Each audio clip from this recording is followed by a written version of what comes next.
Hello everyone. आपल्या रोजच्या जेवणामध्ये डाळ भात हे सगळ्यात महत्त्वाचा पदार्थ आहे. रोज आपण डाळ भात करतो, रोज आपण डाळीला फोडणी घालतो. आज जरा आपण डाळीला वेगळ्या पद्धतीने फोडणी घालूया. त्यासाठी मी एका पातेल्यामध्ये 1 वाटी तुरीची डाळ घेतली. त्याला स्वच्छ धुवून कुकरमध्ये 4 ते 5 शिट्ट्या होईपर्यंत शिजवून घेतली. नंतर मी डाळीला रवीने व्यवस्थित फेटून घेतले. त्यामध्ये कच्चा टोमॅटो, कच्चं लसूण आणि कच्चेच मसाले घातले. तिखट, मीठ, हळद, धनापूड, गरम मसाला आणि सांबार मसाला. आणि त्यामध्ये मी गूळ टाकणार आहे आणि अर्ध्या लिंबाचा रस टाकला.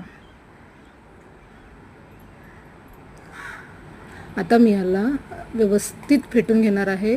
व्यवस्थित सगळं मिक्स करून घेणार आहे. सर्व मसाले, गूळ, लिंबू सगळं मिक्स करून घेणार आहे अशा पद्धतीने.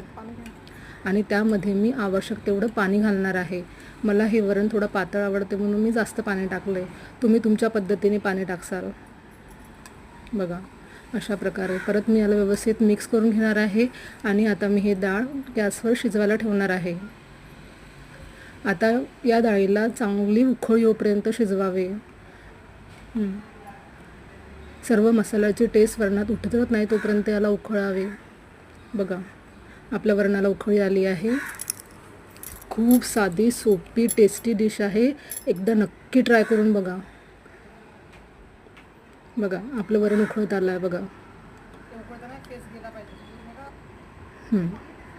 आपलं वरण व्यवस्थित उकळलं आहे. आता मी याला गॅसवर उतरून ठेवणार आहे आणि यामध्ये मी तडका घालणार आहे.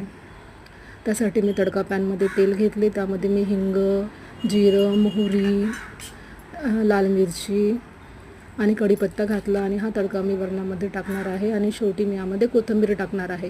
तुम्हाला आजची रेसिपी कशी वाटली मला कमेंट करून नक्की सांगा. Bye bye. भेटू नेक्स्ट व्हिडिओमध्ये.